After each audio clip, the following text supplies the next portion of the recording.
नमस्कार। तो चलिए आज ब्रह्मांड के एक ऐसे कोने की सैर करते हैं जहां जाकर खुद फिजिक्स के नियम भी घुटने टेक देते हैं। एक ऐसी जगह जहां से रोशनी भी वापस नहीं आ सकती। जी हां, हम सफर शुरू कर रहे हैं कृष्ण विवर यानी ब्लैक होल्स की रहस्यमयी दुनिया में। एक बहुत बड़े खगोल शास्त्री थे, कार्ल सेगन। उन्होंने कमाल की बात कही थी। हम स्टार स्टफ से बने हैं, मतलब हम तारों की ही धूल से बने हैं। और ये सिर्फ कोई पोएटिक लाइन नहीं है, ये एक साइंटिफिक फैक्ट है। हमारे खून में जो लोहा है, हमारी हड्डियों में जो कैल्शियम है, हर एक एटम कभी ना कभी किसी धधकते हुए तारे के अंदर बना था। तो आज का हमारा सफर कैसा रहेगा?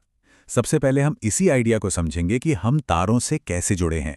फिर जानेंगे कि ये ब्लैक होल आखिर हैं क्या भला, ये पैदा कैसे होते हैं, और अगर ये अदृश्य हैं तो वैज्ञानिक इन्हें खोजते कैसे हैं।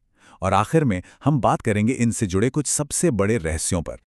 तो चलिए शुरुआत इसी कमाल के आइडिया से करते हैं कि हम सब असल में तारों की ही संतान हैं। सोचिए जरा, हमारे शरीर का कार्बन, हमारी सांसों की ऑक्सीजन, ये सब अरबों साल पहले किसी विशाल तारे के दिल में बना था। तो अगली बार जब आसमान में तारे देखें तो याद रखिएगा, हम असल में अपनी ही उत्पत्ति की कहानी देख रहे होते हैं। और इसी तारों की कहानी का जो सबसे ड्रामेटिक, सबसे एक्सट्रीम एंड है, वो है एक ब्लैक होल की कहानी।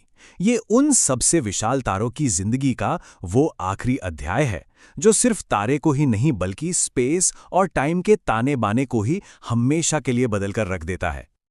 अच्छा, तो अब सवाल ये उठता है कि आखिर ये ब्लैक होल है क्या? ये कोई छेद नहीं है। ये असल में स्पेस में एक ऐसी चीज है जिसकी ग्रेविटी यानी गुरुत्वाकर्षण इतना ज्यादा शक्तिशाली है कि इससे कुछ भी बच नहीं सकता। अगर इसे साइंटिफिक भाषा में कहें तो ब्लैक होल स्पेस में वो जगह है जहां से बाहर निकलने के लिए जो रफ्तार चाहिए वो रोशनी की रफ्तार से भी ज्यादा है।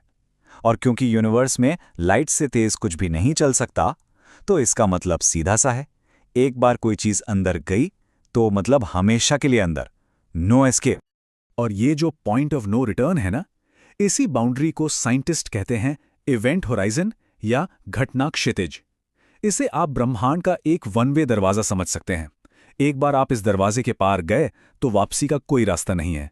इसके अंदर क्या हो रहा है वो बाहर की दुनिया कभी नहीं जान सकती। तो ये बनते कैसे हैं? मतलब इन ब्रह्मांडीय राक्षसों का जन्म होता कैसे है? इनकी पैदाइश होती है तारों की मौत से, जो एक अविश्वसनीय रूप से हिंसक और जबरदस्त प्रक्रिया है। देखिए, कहानी शुरू होती है एक बहुत बहुत बड़े तारे से, हमारे सूरज से भी कई कई गुना बड़ा। जब अरबों साल बाद उसका ईंधन खत्म होने लगता है तो वो अपने ही अंदर ढह जाता है और फिर एक जबरदस्त धमाके के साथ फटता है। इसे कहते हैं सुपरनोवा।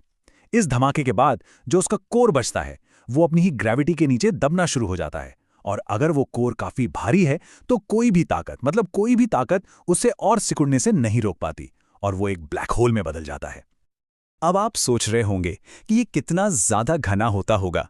तो अंदाजा लगाने के लिए जरा ये सोचिए, ब्लैक होल बनने से ठीक पहले की एक स्टेज होती है न्यूट्रॉन स्टार। अगर आप उस न्यूट्रॉन स्टार का सिर्फ एक चम्मच भर पदार्थ लें तो उसका वजन करीब 1 अरब टन होगा। जी हां, 1 चम्मच में 1 अरब टन। अच्छा, तो क्या सारे ब्लैक होल एक जैसे होते हैं? नहीं, बिल्कुल नहीं। मोटे तौर पर इनकी 2 मेन किस्में होती हैं। एक है स्टेलर मास ब्लैक होल, जो सूरज से करीब 20 गुना तक भारी हो सकते हैं और किसी एक बड़े तारे के मरने से बनते हैं।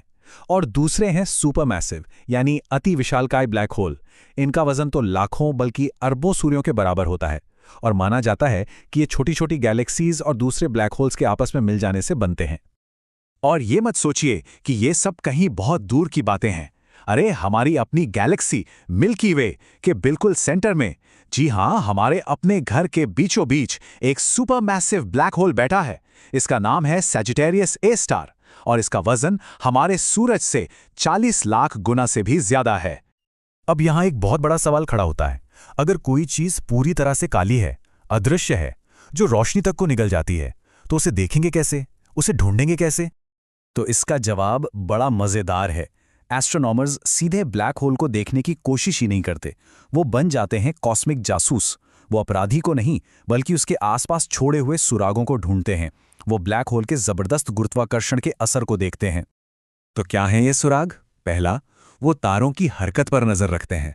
अगर बहुत सारे तारे किसी एक खाली जगह के चारों तरफ बहुत तेजी से घूम रहे हों तो मतलब वहां एक ब्लैक होल छिपा हो सकता है। दूसरा सुराग मिलता है जब गैस और धूल ब्लैक होल में गिरते हैं। गिरने से पहले वो इतनी गर्म हो जाती है कि उससे तेज एक्सरे निकलने लगती हैं, जिसे हमारे टेलीस्कोप पकड़ लेते हैं। और तीसरा और सबसे अनोखा तरीका है ग्रेविटेशनल लेंसिंग। इसमें ब्लैक होल की ग्रेविटी अपने पीछे से आ रही रोशनी को मोड़ देती है, जिससे हमें दूर की गैलेक्सीज की अजीब टेढ़ी-मेढ़ी तस्वीरें दिखती हैं। तो यहाँ एक बात साफ कर लेनी चाहिए, ब्लैक होल सिर्फ तबाही मचाने वाली कोई चीज़ नहीं है। असल में ब्रह्मांड के बनने संवरने में, उसके विकास में इनका बहुत बड़ा, बहुत ज़रूरी रोल है। अक्सर लोग सोचते हैं कि ब्लैक होल बस एक वैक्यूम क्लीनर की तरह है, जो अपने रास्ते में आने वाली हर चीज को निगल जाते हैं। पर ये आधा सच है। सच्चाई तो ये है कि ये क्रिएशन के इंजन भी हैं। इनकी ग्रेविटी ये तय करती है कि गैलेक्सीज का स्ट्रक्चर कैसा होगा, उनका विकास कैसे होगा। ये सिर्फ अंत नहीं है, ये तो कहानी का एक बहुत जरूरी हिस्सा है।